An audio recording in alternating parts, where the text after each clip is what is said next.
हाँ जी, हेलो बच्चे लोग, कैसे हो आप सब? बढ़िया मैम। गुड बढ़िया। Afternoon am I ma'am. Audible? Good good afternoon afternoon ma'am. Everyone, good afternoon everyone, जय माता दी। जय माता दी मैम। हाँ जी, सो डाउट्स के लिए हम लोग मिल रहे हैं। तो मैंने कहा था ना संडे को डाउट्स अपन लेंगे, तो आप लोगों की जितनी भी तैयारी चल रही है उस हिसाब से आपके क्या क्या डाउट्स हैं, तो we can take it one by one. कौन पहले आना चाहता है? किसका डाउट सबसे छोटा है? Okay, yes Priyusha. वो केएसएफ के लेक्चर लेक्चर ये रिकॉर्ड ही नहीं हुआ है, तो आप केएसएफ के कीवर्ड्स बता सकते हो प्लीज? आवाज़ बहुत स्लो थी, थोड़ा सा ऊंचा बोल सकती हो? हाँ। केएसएफ के जो कीवर्ड्स है वो बता सकते हो? KSF. KSF. Leave that topic KSF. It will not come in your exams neither May 25 nor September 25. It will not come. Now do you want again, do you want still you want कि मैं keywords दे दूँ? या please. मैं दे देती हूँ। वैसे आएगा नहीं क्वेश्चन, और अगर मैंने बोल दिया तो फिर तो नहीं आएगा। हैंडमेड नोट्स देना ज़रा, स्क्रीन पे चलो खोल देती हूँ मैं। मैम ऐसे धीरे धीरे और भी चैप्टर्स के बता दो जो जो नहीं आएंगे। अब देखो वो तो काफ़ी मैंने क्लास के टाइम पे बताया ही था कि क्या क्या आएगा क्या क्या नहीं आएगा। मैम एक होता है ना स्पेसिफिक की, मतलब इस अटेम्प्ट के लिए ये आएगा और इस अटेम्प्ट के लिए ये टॉपिक नहीं आएगा। हाँ, KSF तो नहीं आएगा। बाकी मैं और अभी देखती हूँ, अगर कुछ मेरे दिमाग में आता है तो। मेरी स्क्रीन दिख रही है? यस। बच्चों को विजिबल है screen? Yes. Yes sir. Okay, सो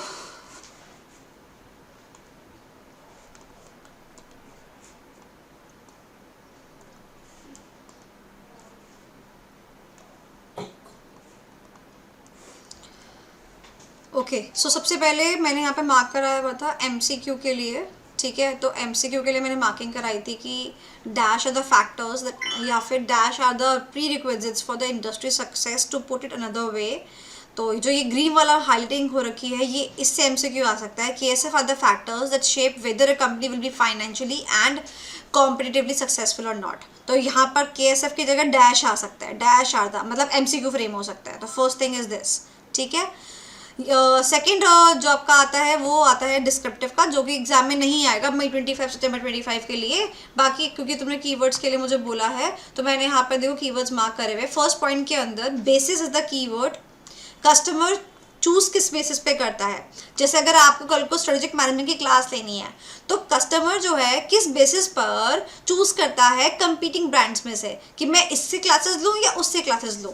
चाय जब हम खरीदने के लिए जाते हैं, तो मैं टाटा की चाय लूँ या मैं कोई और ब्रांड की चाय लूँ, तो कस्टमर का क्या बेस रहता है। तो फर्स्ट कीवर्ड ये है। एंड सेकंड कीवर्ड इसी लाइन के अंदर है, what product attributes are crucial to the sales. यानी कि ऐसे कौन से एट्रीब्यूट है जो कि आपके प्रोडक्ट के अंदर, यानी कि ऐसे कौन सा फीचर है जो आपके प्रोडक्ट के अंदर होने ही चाहिए ताकि आपकी सेल्स हो जाए। अब जैसे मान लो कि मैं एक लाइव बैच देती हूँ, और लाइव बैच के अंदर अगर मैं फीचर ना दूँ बैकअप का, तो इससे क्या मेरी सेल्स इफेक्ट होगी? हाँ होगी, चाहे मैं कितनी अच्छी हूँ, मेरा कितना ही अच्छा प्रोडक्ट हो, बट वो इफेक्ट होएगा क्योंकि बच्चों को बैकअप चाहिए। हो सकता है क्लास खराब हो जाए, हो सकता है इंटरनेट कनेक्शन की प्रॉब्लम हो जाए, लाइक दैट। ओके, सेकेंड के अंदर आता है कीवर्ड रिसोर्सेज एंड कैपेबिलिटीज। यानी कि हम बात करेंगे कि वो जो सेलर है, जो सबसे अच्छा इंडस्ट्री में सक्सेसफुल सेलर है, उसके पास ऐसे कौन से रिसोर्सेज हैं। रिसोर्सेज का मतलब M⁴ या फिर MMMT।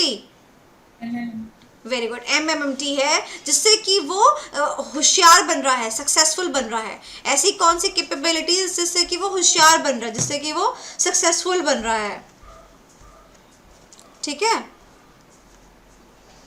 उसके बाद third is what does it take for sellers to achieve a sustainable competitive advantage. तो थर्ड कीवर्ड आता है कॉम्पिटिटिव एडवांटेज के आगे वर्ड लगा है सस्टेनेबल, जो कि हमने पढ़ा भी था सस्टेनेबल कॉम्पिटिटिव एडवांटेज के बारे में। मैंने आपको बताया था टिड्डा, याद करो अगर आपको याद हो तो। सस्टेनेबल कॉम्पिटिटिव एडवांटेज यानी कि आपने कॉम्पिटिटिव एडवांटेज यानी कि आप सक्सेसफुल हो चुके हैं, you are earning more than the average industry profits, but what if you are also sustaining it, आपका एक बार रैंक 1 आ गया बट आप उस रैंक को तोड़ ही नहीं पा रहे, मतलब आप इतने सक्सेसफुल है कि कोई भी कॉम्पिटिटर आके आपको तोड़ ही नहीं पा रहा है, तो हम सामने वाले से पूछेंगे ना कि भाई तुम कौन से खेत की मूली हो, मतलब like that. So what does it takes for sellers to achieve a sustainable competitive advantage, जिससे कि वो लॉन्ग टर्म में क्या करते हैं, सर्वाइव करते हैं, लॉन्ग टर्म में वो इंडस्ट्री के एवरेज प्रॉफिट से ज़्यादा कमाते हैं. सो ऐसा वो क्या करते हैं. तो ये 3 पॉइंट्स हैं. ठीक है. ओके, नेक्स्ट क्वेरी किस चीज़ की है. यस,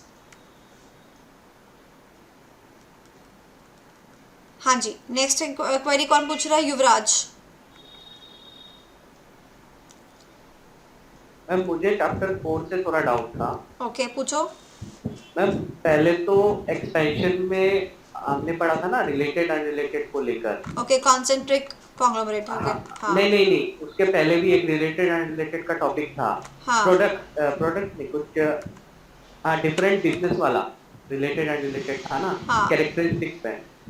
तो मैम उस टाइम पे आपने जब रिलेट कराया था तो एक गारमेंट का क्वेश्चन करवाया था, गारमेंट वाला. तो मैम मुझे लगता था कि बिजनेस से रिलेटेड होना चाहिए. और वहीं पे जब मैम आपने डाइवर्सिफिकेशन को लेके जो आपने पढ़ाया ना मैम, उसमें मैं थोड़ा कंफ्यूज हो गया रिलेटेड अनरिलेटेड को लेके. हाँ. क्योंकि उसमें आपने एक एग्जांपल दिया था कि Okay, now understand. Have you gone through the APM matrix? Have you gone? नहीं अभी वो That's नहीं why हुआ. you are not having the clarity in your mind. When you will go through with the APM matrix, you'll have the more clarity because उसके अंदर हमारे को ज़्यादा चीज़ें समझ में आती है. This is the part B of the chapter. See, this is the matrix. See, okay.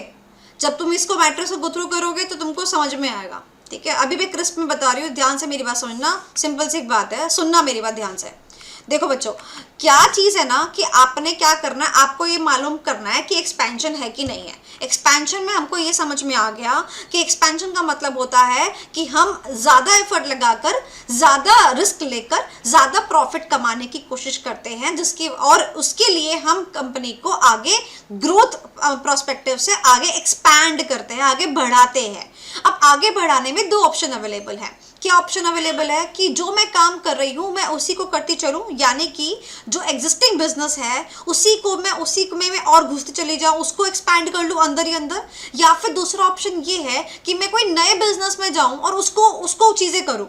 So that is what the whole point is. तो यहाँ पर वही बोला कि ऐसा हो सकता है. ग्रोथ जो है वो कैसे की जा सकती है, या तो हम with in the new current business कर सकते हैं, जो हम कर रहे हैं उसी के अंदर कुछ ना कुछ नया कर रहे हैं, या फिर हम न्यू बिजनेस में भी एंटर कर सकते हैं. ठीक है. अब न्यू बिजनेस में जब एंटर करते हैं तो 2 पार्ट बनेंगे. कौन से 2 पार्ट बनेंगे? जब हम न्यू बिजनेस में जा रहे हैं तो जो नया बिजनेस है वो पुराने बिजनेस से मिलता जुलता हो भी सकता है और पुराने बिजनेस से मिलता जुलता नहीं भी हो सकता है. मैंने कहा भाई मैं जा रही हूँ, आई am gonna do the numerology. अब बताओ, न्यूमरोलॉजी का सीए के बच्चों से पढ़ाने का कोई रिलेशन है? The answer is no. तो ये कैसे बन गया? अनरिलेटेड. और इसी को हमने आगे पढ़ा. रिलेटेड वाले को हमने पढ़ा कॉन्सेंट्रिक, अनरिलेटेड वाले को हमने पढ़ा conglomerate. Now get the point. कल नहीं परसों, क्या नाम है युवराज, परसों मैंने 1 शॉट रिवीजन भी कराया है. हर फ्राइडे को 1 शॉट रिवीजन आता है यूट्यूब के ऊपर. तो परसों मैंने चैप्टर नंबर 4 का 1 शॉट रिवीजन कराया है, जिसके अंदर मैंने 4 पॉइंटर्स यानी कि स्टेबिलिटी, एक्सपेंशन, रीट्रेंचमेंट एंड कॉम्बिनेशन, ठीक है, वो बहुत अच्छी तरीके से एक्सप्लेन करे हैं क्रिस्प के अंदर. ठीक है. तो एक बार 1 शॉट रिविजन्स देखो. आप लोगों को यूट्यूब को सब्सक्राइब करना चाहिए, क्योंकि अब आपको बहुत सारी चीज़ें यूट्यूब पे मिलेंगी, क्योंकि अब एग्जाम टाइम आ गया है ना. तो सब कुछ आपको यूट्यूब पे मिलने वाला. तो आप एक बार 1 शॉट भी गो थ्रू करो, but after doing the whole chapter part भी कर लो, फिर you will get the whole scenario. ठीक है. चलो नेक्स्ट. और किसी का कोई डाउट? मानव. नो मैम, अभी चैप्टर 1 और 2 ही कर रहा था, तो मैम उसमें तो कोई डाउट नहीं आ रहा, क्योंकि मैंने भी रिवाइज करा था ना टेस्ट के लिए. ओके. दिव्यांश. मैम टेस्ट के रिगार्डिंग मेरा जो डाउट था वो मेरा अटेम्प्ट सितंबर में. ओके. तो अभी का टेस्ट मैंने नहीं दिया. तो दिव्यांश, आपके पास टेस्ट आया भी नहीं होगा अगर आपका सितंबर का अटेम्प्ट है तो. नो मैम, मैंने बात किया था सौरभ सर से, तो उन्होंने बोला कि टेस्ट आपको एक ही बार मिलेगा, वो चाहे आप अभी दे दो चाहे सितंबर के लिए दे देना। एक सेकेंड, मैं एक बारी बात कर लेती हूँ सर से। जैसे सितंबर बोला था।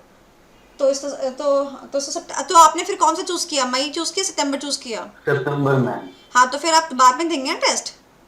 हाँ मैम, तो वही मैं पूछ रहा था कि मतलब बाद में सही रहेगा कि अभी। आपकी तैयारी कितनी है, क्या आपने एक रिवीजन कर लिया है पूरा? नो मैम, पूरी तरह से हाँ नहीं तो किया पूरा अभी। रिवीजन कर लो। कैसे करो रिवीजन, पहले क्लासेस सारी खत्म हो गई नो मैम, अभी कुछ बाकी है लास्ट क्लासेस के। तो फिर क्लासेस पहले फिनिश करो।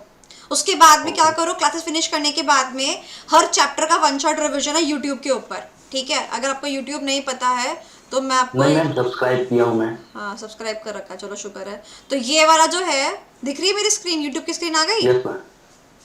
नो मैम, मैम स्टक हुआ है स्क्रीन आपका। मैं करती हूँ। तो जो हमारा यूट्यूब का जो लेटेस्ट वाले वन शॉट्स है बेसिकली, मैं उसकी बात कर रही हूँ। तो मैं अभी लेटेस्ट वाला वन शॉट आपको दिखा देती हूँ, जो आपके उसकी प्लेलिस्ट सेक्शन के अंदर है, वो मैं आपको दिखा देती हूँ। आपने वहां से रिवाइज करना है। ये देखिएगा, ये देखिए, ये हुआ। अब जो फर्स्ट सबसे पहले वाला दिख रहा है, SM वन शॉट मई 25 सितंबर 25, जो ब्लू वाला थंबनेल है, इससे आपने रिवाइज करना है। सो अब सबसे पहले आपने क्लासेस खत्म करनी है, फिर यहाँ से वन शॉट रिविजन लेना है, ठीक है? उसके बाद जो है आपने टेस्ट लिखने हैं। तो आप बेटर ये कि आप बाद में करो, ठीक है? एंड होता क्या है ना दिव्यांश, मैं भी ना मतलब सच्ची बताऊँ, दिल की बात, देखो क्योंकि तुम लोग बच्चे हो, यहाँ पर ये वाली बात तो है नहीं, कस्टमर और सेल्स वाली बात नहीं है, यहाँ पर तुम्हारे फ्यूचर की बात है ना? और मैं हमेशा दिल से तुम लोगों को सलाह देती हूँ, ध्यान से मेरी बात सुनना। जब हम टेस्ट पेपर फ्रेम करते हैं, मतलब बेसिकली जब मैं टेस्ट पेपर बनाती हूँ ना, so I always take to mind की what is the probability of these questions in the exam, main exam. तो जब आप अभी अगर टेस्ट लेते हैं तो आपकी प्रोबेबिलिटी देखी जाएगी फॉर द मई अटेम्प्ट, ठीक है? जब आप सितंबर के लिए प्रिपेयर कर रहे हैं, ठीक है, तो आप जब आप पेपर देंगे तो उसमें प्रोबेबिलिटी चांसेस कैसे होंगे क्वेश्चंस के जो सितंबर में आने वाले हैं, क्योंकि मुझे भी तो बच्चों को प्रैक्टिस करवाना है ना, ओके? बट अगर मान लो आपको डबल प्रैक्टिस करनी है, भाई मेरे को तो मतलब 80 नंबर लाने हैं, ठीक है, तो आप सर से बात करो, सर मेरे को दोनों टेस्ट लिखने हैं, टेस्ट आपको एक्स्ट्रा कुछ 600-700 रुपीज़ देने पड़ेंगे, आप 2 बार टेस्ट लिखो, डबल प्रैक्टिस, देख तो लो आप कितने पानी में हो, सिंपल। तो मैं ये बोलती हूँ, मेरी तरफ से आपके लिए ये सलाह जाती है। जो बच्चों का अटेम्प्ट बाद में होता है तो हम उनको ये चीज़ बोलते हैं, डिपेंड कि आप कितनी अच्छी तैयारी करना चाहते हो, ओके? क्योंकि जैसे एग्जाम्पल कई बार ऐसे भी होते हैं, सितंबर में पेपर है, आप अगस्त में टेस्ट देते हो, अब आपको पता चल गया है कि टेस्ट पेपर देने के बाद कि हाँ भाई आपके नंबर नहीं आ रहे हैं, बट अब टाइम ही नहीं है इम्प्रूव करने के लिए, क्या करें?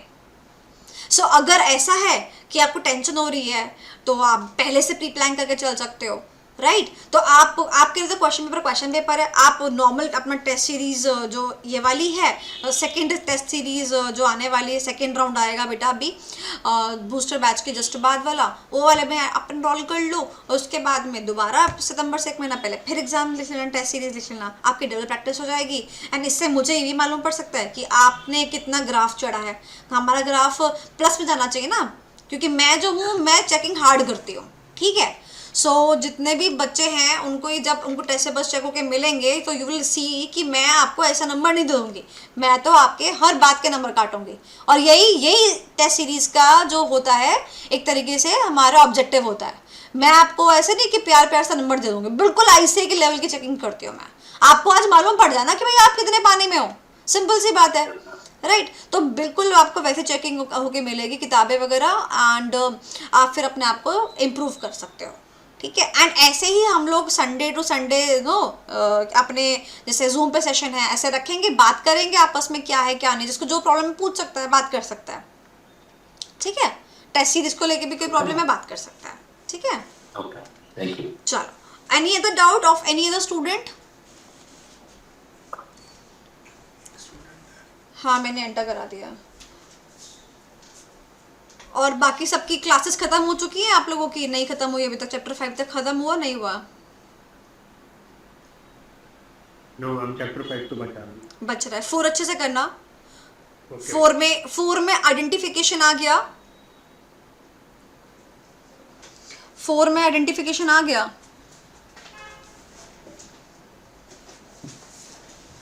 यहाँ पे मैंने एक शीट रखी थी, ये रही, हाँ ये वाली शीट है।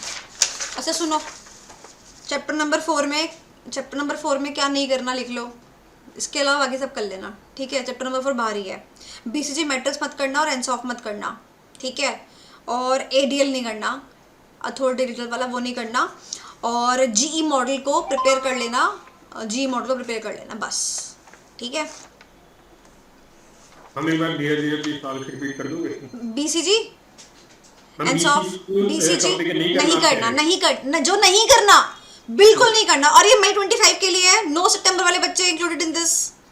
ओके मैम, मई 25 में बीसीजी नहीं करना, एनसॉफ एपीए मैट्रिक्स नहीं करना, एडीएल मैट्रिक्स नहीं करना, 3 मैट्रिक्स नहीं करने। और जीई को करना है तो बस जीई को करना है। ड्रॉ करके हाथों से भी देख लेना, उसमें कलर्स का यूज है, आपने पढ़ा होगा ट्रैफिक लाइट सिग्नल पर वो बेस्ड है, ग्रीन कलर, येलो कलर, वो सब कलर्स पे बेस्ड है। तो एक बार वो गो थ्रू कर सकते हो, शायद एमसीक्यू में क्वेश्चन आ सकता है, ठीक है। और क्या बोलते हैं, बाकी मैंने आपको बोला ही था, और मैं आपको टाइम टू टाइम बताती रहूँगी जितने सेशंस आएंगे। और जब आप मुझसे नेक्स्ट सेशन के लिए मिलेंगे तो मैं आपको बताऊंगी चैप्टर नंबर 5 में क्या अच्छे से नहीं करना, ठीक है, और क्या बहुत अच्छे से करना है। उसके लिए इंपॉर्टेंट टॉपिक्स की लिस्ट आपकी आएगी। 7 अप्रैल को लास्ट एमटीपी आएगा हमारा, एमटीपी नंबर 2। उसके बाद उसी वीक में, यानी कि 8 से 14 तारीख के बीच में, I am gonna release the list of important topics, ठीक है, for May attempt, okay. And also हमारा बूस्टर बैच जो है वो आ रहा है फ्रॉम 1 अप्रैल। जिसको नहीं पता है मैं बता रही हूँ, 1 अप्रैल से हमारा बूस्टर बैच आ रहा है, जिसमें हम एक चैप्टर पूरा एक दिन लगा के रिवाइज करेंगे। टाइम है शाम के 5 बजे से रात के 9 बजे तक, 4 घंटे में थॉरली रिवाइज करेंगे। कोई गाना बजाना नहीं है, ना मुझे आता, ना मुझे करना, ना मेरे को जोक्स वोक्स, कुछ नहीं, थॉरली पढ़ाई करेंगे। It is just 1 month prior to your exams, ठीक है। अगर मान लो आप ऐसे स्टूडेंट हो जिसका पढ़ने में मन नहीं लग रहा है, तो आपको उस बूस्टर बैच से बूस्ट मिल सकती है, बिकॉज 4 घंटे आप मेरे साथ बिताएंगे, ओके। तो 4 घंटा आप पढ़ाई करेंगे, आपको उससे बूस्ट मिल सकता है, आप उससे अच्छे से और बेटर पढ़ाई कर सकते हैं, ठीक है। और जो बच्चे ऐसे हैं जिनको कुछ डाउट्स हैं पढ़ते हुए, या फिर कोई टॉपिक से समझ नहीं आ रहा और अच्छे से समझना है, तो आप लोग बूस्टर बैच पे जो बच्चे भी एनरोलमेंट कर रहे हैं उनको टॉपिक्स और अच्छे से समझ में आ सकता है। तो बूस्टर बैच के अंदर 1 डे में 1 चैप्टर अच्छे से थॉरली रिवाइज होगा। और उसके अंदर मैं ट्राई ये कर रही हूँ कि जो मेरे दिमाग में इम्पॉर्टेंट है मैं उस पर ज़्यादा फोकस करूँगी, ठीक है। मतलब I am just trying my level best कि मतलब कि जनरली जो इम्पोर्टेंट रहता है, चाहे वो कोई भी अटेम्प्ट हो, मई, सितंबर, जनरल लेवल पे जो इम्पोर्टेंट होता है वो मैं कराने वाली हूँ। अब उसके बाद जो मेरा प्लानिंग है वो ये कि once the revision is done, because हम लोग 1 अप्रैल से, आज 30 मार्च है, राइट, 1 अप्रैल से 5 दिन हम लगातार करने वाले हैं। उसके बाद जो है मैं माता रानी का मतलब बेसिकली कंजक पूछूंगी, सब काम करूंगी। उसके बाद नेक्स्ट वीक का मंडे आ जाएगा, ठीक है। नेक्स्ट वीक का जो मंडे है वहां से हमारा शुरू हो रहा है ऑडिट का अभ्यास बैच, सॉरी ऑडिट कह रही हूँ, एसएम का अभ्यास बैच, यानी कि जिसमें कि हम क्वेश्चन एंड आंसर्स करेंगे फ्रॉम द क्वेश्चन बैंक, ठीक है, लिख कर भी देखेंगे एंड जो भी क्वेश्चंस इंपॉर्टेंट उनको सॉल्व भी करेंगे। जिसके अंदर आपका क्या क्या सॉल्व होने वाला है मैं आपको बताती हूँ। मंडे ऑनवर्ड्स हम प्रैक्टिस करेंगे इस चीज़ की। आपका सॉल्व होने वाला है, हम उसमें तो आप वो भी कह रहे थे ना, वो जो केस सिनेरियो थे। हाँ सब मैं बताती हूँ ना, रीड करके बताती हूँ पूरा। मैं एक्चुअली अभी पोस्टर बनने के लिए गया था तो मैंने उसमें लिख कर दिया था कि मैं क्या क्या कवर करने वाली हूँ। इसकी अनाउंसमेंट तो आएगी। मेरा फ़ोन इस पर डायरी में रखा था, मेरा फ़ोन देना, मेरे फ़ोन में साथ स्क्रीनशॉट पड़ा हो।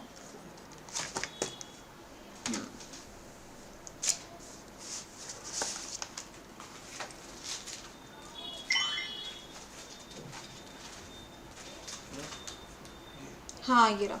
सो इसके अंदर हम क्या क्या करने वाले हैं। सबसे पहले चैप्टर नंबर 1, 2, 3, 4, 5 इन सब चैप्टर्स में से हम लोग कुछ क्वेश्चंस को, अच्छे क्वेश्चंस को सॉल्व करने वाले हैं और हम पर डे एक क्वेश्चन को लिख कर भी देखेंगे, ठीक है।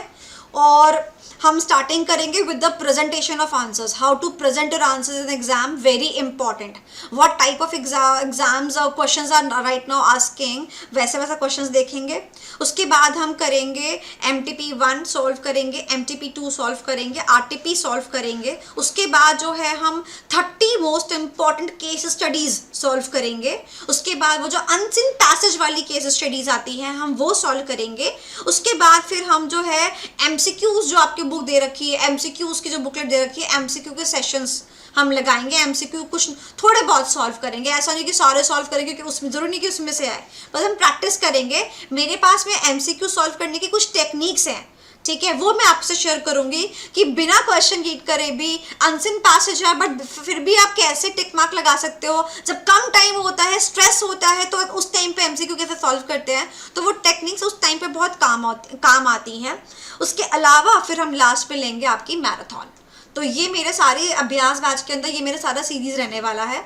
तो अगर आपको अभी तक वो बच्चे हो जिन्होंने ये सब नहीं करा है, तो हम मंडे ऑनवर्ड से अभ्यास बैच जो है वो करेंगे. इसकी सारी डिटेल्स वगैरह वो हम we will be coming on YouTube and telling everything कि हम कैसे कैसे करने वाले हैं. तो पहले मैं बूस्टर बैच से रिवाइज करवाने वाली हूँ 5 चैप्टर 5 दिन में, ताकि बच्चों को रिविजन जब हो जाती है ना, फिर क्वेश्चन आंसर जब मैं सॉल्व करूंगी ना, तो आपसे पूछूंगी ये क्वेश्चन का क्या आंसर है, ये वाला आंसर इसमें ऐसा क्यों नहीं लगाया, इसमें ऐसा भी तो लग सकता था. मैं आपको 10 बार कंफ्यूज करूंगी वहां पे, क्योंकि वहां पे मैं नहीं होंगी, आपको सॉल्व करना होगा. तो मैं कंफ्यूज कर करके आपको पढ़ाऊंगी, आपसे आंसर पूछूंगी, ठीक है.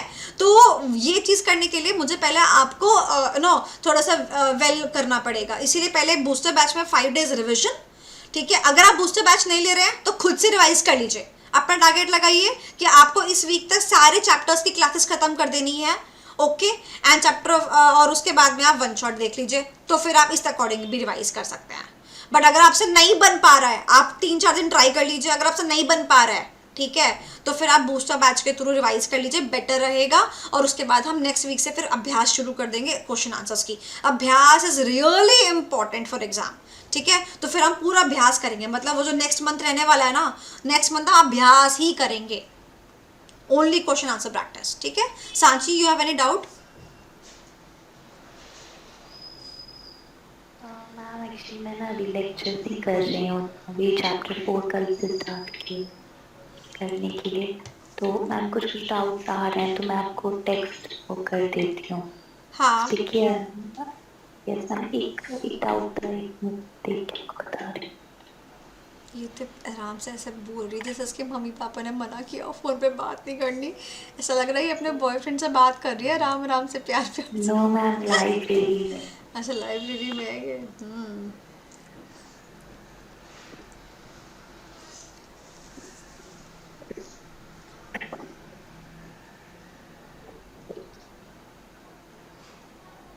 थोड़ा जल्दी निकलो, पनवेल जाना है.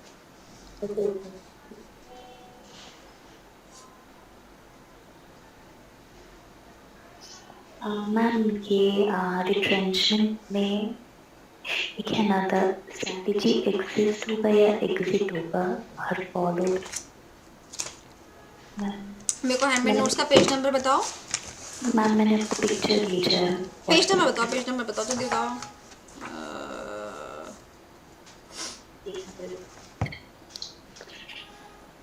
स्ट्रैटेजी एग्जिस्ट कहाँ पे है, पेज नंबर. टर्न अराउंड के अंदर किस चीज़ के अंदर, meaning indicator, elements, action plan. Retrenchment को दिखाना. रीट्रेंचमेंट, रीट्रेंचमेंट. अच्छा, मैम पेज नंबर 4.5 ना, 4.15. 4.15.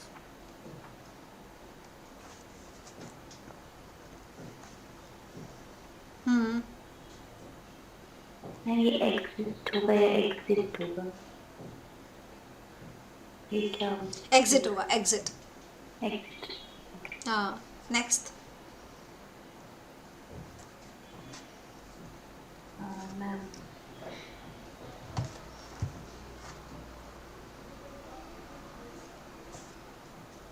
मैम वैल्यू चेन का सेकंड पैराग्राफ. वैल्यू चेन का second paragraph. Second third paragraph.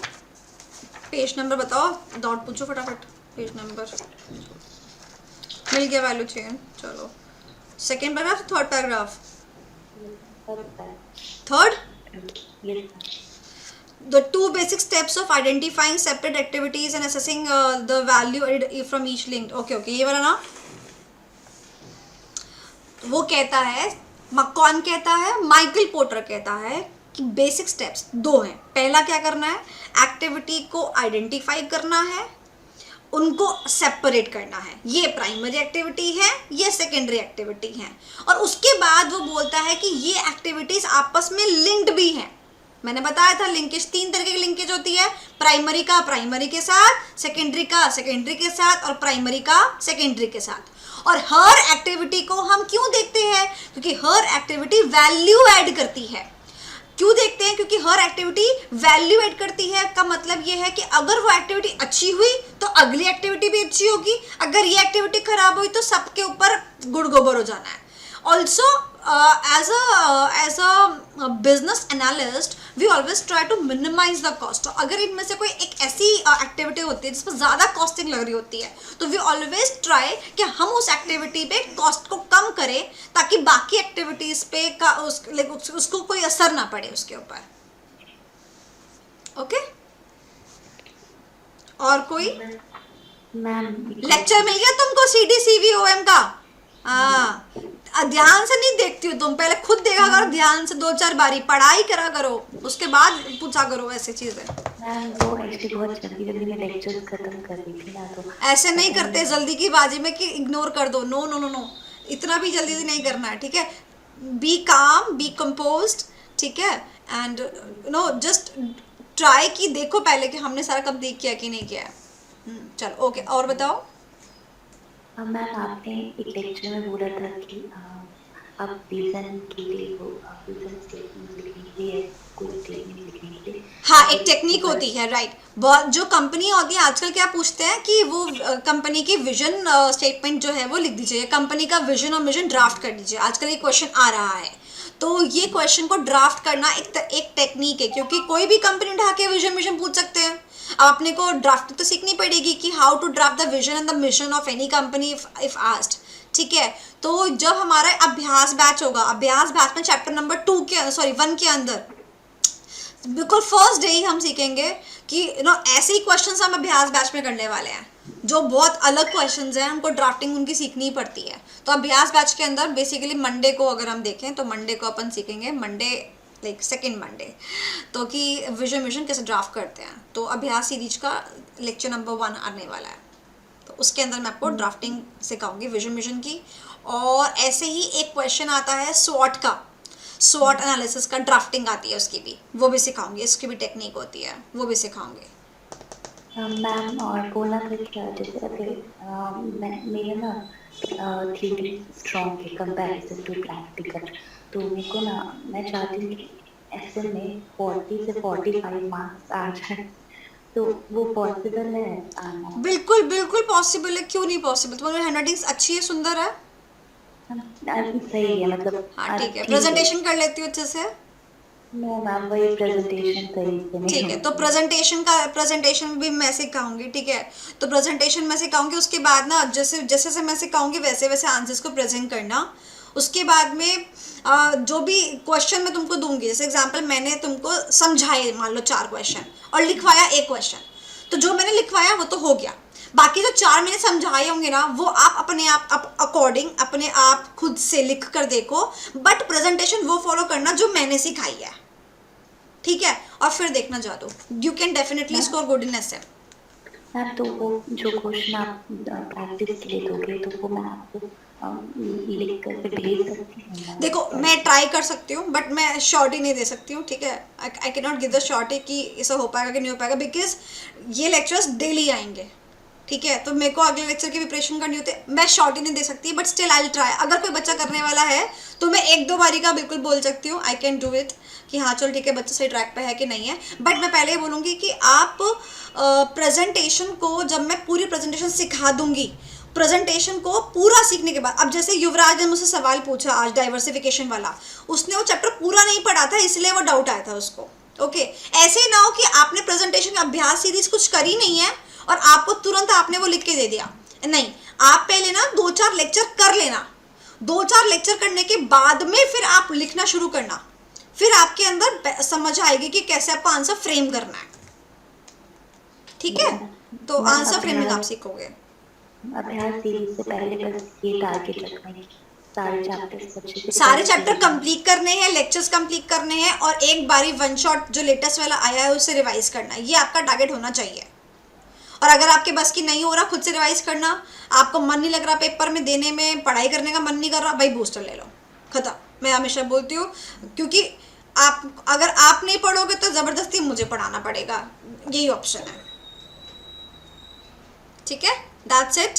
Ma'am हाँ मैम जो आपने अभी बोला है कि जी मैट्रिक्स आपने बोला है कि मतलब ये कर लेना, हाँ। और जो बाकी 3 है एडीएल एपीएम और बीसीजी आपने मना करा है, तो मैम ये जो आपने मना करा है मतलब इसमें डिस्क्रिप्टिव नहीं आ सकता या डिस्क्रिप्टिव नहीं आ सकता, डिस्क्रिप्टिव के लिए मनाइए कि 5-5 नंबर के सवाल आते हैं, वो नहीं आएगा। मतलब बाकी MCQ आपको करता अंडरस्टैंडिंग तो देखो एमसीक्यू सॉल्व करने के लिए कॉन्सेप्ट का अंडरस्टैंडिंग चाहिए, बट कॉन्सेप्ट को रटना तो नहीं है कम से कम, यस सिंपल। तो ये मैंने आपको बताया कि आपको देखो मैट्रिक्स हमारे पास इतने सारे हैं, अब मैंने आपको एक बता दिया कि आपको ये अच्छे से करना है, बाकी 3 आपको सिर्फ कॉन्सेप्ट में समझना है, ऐसा नहीं कि आप छोड़ दोगे बिल्कुल ही ऐसा ही, नहीं, आप समझो बट उसके ऊपर तवज्जो मत दो। ओके मैम, मतलब एमसीक्यू के लिए उसके लिए प्रिपेयर कर लेना उसको। हाँ, ठीक है एमसीक्यू के लिए प्रिपेयर कर लो, और वो जब कौन सा समझ में आ जाएगा तो प्रिपेयर ऑटोमेटिकली हो जाएगा, ठीक है? मतलब इसमें इतनी टेंशन नहीं है कि आप डायग्राम बना के भी देखो, वो सब करके भी देखो, वो टेंशन नहीं है इसमें। फिर मैम मतलब राइटिंग प्रैक्टिस के लिए क्वेश्चन को छोड़ सकते हैं क्या? मैम राइटिंग प्रैक्टिस के लिए क्वेश्चन को छोड़ सकते हैं। हाँ, राइटिंग प्रैक्टिस में इन क्वेश्चंस को छोड़ सकते हैं। तो नेक्स्ट सेशन पे हम संडे को मिलेंगे, तो संडे को मैं आपको चैप्टर नंबर 5 के एक्सक्लूजन बता दूंगी कि आपको चैप्टर नंबर 5 में क्या क्या नहीं करना, ठीक है? चलो ओके, फिर बाय बाय, मिलते हैं नेक्स्ट संडे को, एंड आई होप कि आपकी तैयारी बहुत अच्छी चल रही है, and will be meeting very very very soon, and जय माता दी, bye bye. Bye ma'am. Bye bye.